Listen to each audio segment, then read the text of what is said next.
आपकी अपनी favourite story माटी से बंधी डोर आज की बहुत ही ज़्यादा इमोशनल है, जहाँ पर इन दोनों का रिश्ता ख़त्म होते हुए नज़र आ रहा है। आज आप ये देखेंगे कि अपने बच्चे की तरफ मुड़कर देखते हैं और उसके बाद उन्हें अपनी बीवी के पास लेकर जाते हैं, वैजू के पास लाकर अपने यहाँ जया को दे देते हैं। बहुत इमोशनल होते हैं। जया इस बच्चे के लिए बहुत ज़्यादा रो रही होती है और कहती है कि मुझे मेरा बच्चा किसी भी हाल में वापस चाहिए। कहाँ है मेरा बच्चा, दिखाओ। और उसके बाद जो है ना, लेकर पहुँच जाते हैं और कहते हैं कि जया ये रहा तुम्हारा बच्चा। और उसके बाद देखकर बहुत खुश होती हैं और कहती है कि देखा रणविजय, मेरा बच्चा कितना क्यूट है, कितना अच्छा है ना, मेरा बच्चा लड़का है।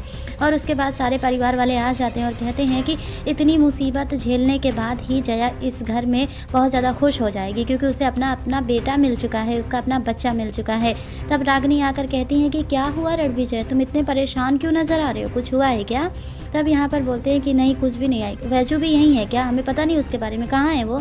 अब यहाँ पर वैजू ठीक होती हैं, जैसे ही उनकी आंखें खुलती हैं अपने बच्चे के पालने के पास पहुँच जाती हैं और उसे वो ढूंढने लगती हैं, लेकिन उनका बच्चा उन्हें कहीं भी नज़र नहीं आ रहा है। बहुत परेशान हो जाती हैं और कहती हैं आखिर मेरा बच्चा गया कहाँ? और कहती हैं कि आपने देखा क्या हमारे बच्चे को, वो टीका लगवाने गए हैं क्या, नर्स लेकर गई है या फिर परिवार के पास है, उसे ऐसे अकेला नहीं छोड़ते। अब हम दोनों ना हमेशा उसके पास रहेंगे, उसे इस तरह से अकेला नहीं छोड़ते हैं ना, कहाँ है वो? तब यहाँ पर जया के बारे में एक एक बातें बताने लगते हैं और कहते हैं कि जया की हालत बहुत ज़्यादा ख़राब है, उसका बच्चा भी अब नहीं रहा।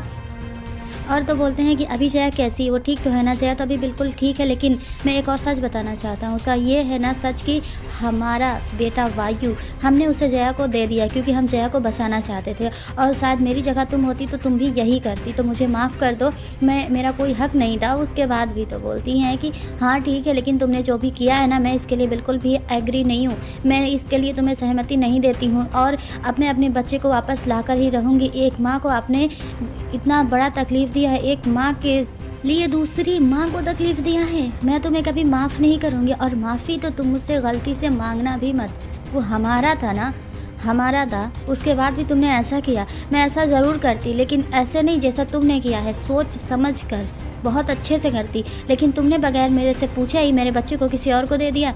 मैं तुम्हें माफ़ नहीं करने वाली हूँ और मैं अपने बच्चे को वापस लेकर ही रहूँगी। मैं जा रही हूँ अपने बच्चे को लेने के लिए और मुझे कोई रोक नहीं सकता है। मैं अपनी इस ममता को किसी से बांट नहीं सकती हूँ, वो चाहे मेरी बहन ही क्यों ना हो।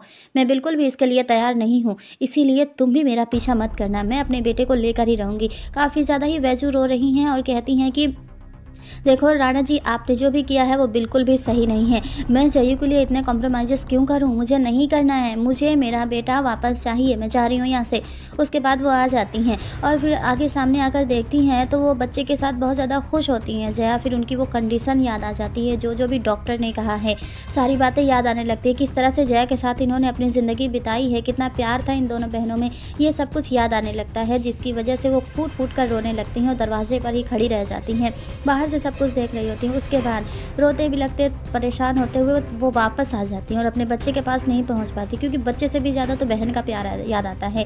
डॉक्टर कहती हैं कि मैंने इतनी डिलीवरीज करवाई हैं, लेकिन सच में तुम्हारी जैसी ब्रेव माँ मैंने कभी नहीं देखी है। तुमने अपने बहन के लिए अपने बच्चे को दे दिया, इतना बड़ा सेक्रीफाइस तुमने कैसे कर लिया? उन्हें याद आ जाता है कि रणविजय ने क्या क्या कहा, माफ़ी तो मत मांगना। उसके बाद ये बोलती हैं तुमने बहुत अच्छा किया, वहाँ से चली जाती हैं और कहती हैं कि जो कुछ भी हुआ है इसमें तुम्हारा बहुत बड़ा हाथ है, तुम्हारी वजह से जया अब यहाँ है।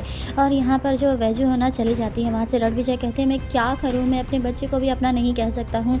यहाँ पर YRKKH की ही कॉपी हो रही है। वापस आ जाती हैं यहाँ और उसके बाद उस बच्चे को ढूंढ रही हैं, उसके सारे पिलोज़, कवर्स, ये सारी चीज़ें अपने पास रखती हैं। बहुत परेशान होती हैं, कहती हैं कि मैं अपने बच्चे को दोबारा देख नहीं पाई और ये सब के ज़िम्मेदार कोई और नहीं, तुम हो रणविजय। मैं तुम्हें माफ़ नहीं करूँगी और माफ़ी मांगने के लिए तुम कभी सोच भी नहीं सकते हो, इसीलिए मैं तुम्हें कभी माफ़ नहीं करूँगी। रणविजय कहते हैं लेकिन मैं क्या करता, मैं हाँ, लेकिन तुमने जो कुछ भी किया, आज की कहानी सब इसी पे इर्द गिर्द घूम रही है, जो एक दूसरे को चिल्ला रहे हैं, डांट रहे हैं, रो रहे हैं, इमोशंस हैं, बहुत सारी चीज़ें ऐसी हैं। और यहाँ पर ये ना माफ़ नहीं करती। वैजू के बारे में तो किसी ने पूछा भी नहीं, रागिनी के सिवा कि वो कैसी है, किसी को ये भी नहीं पता था कि यहाँ पर वैजू आई भी है। बहुत अनकंट्रोल्ड हो जाती है वैजू। स्टोरी यहीं पर ख़त्म।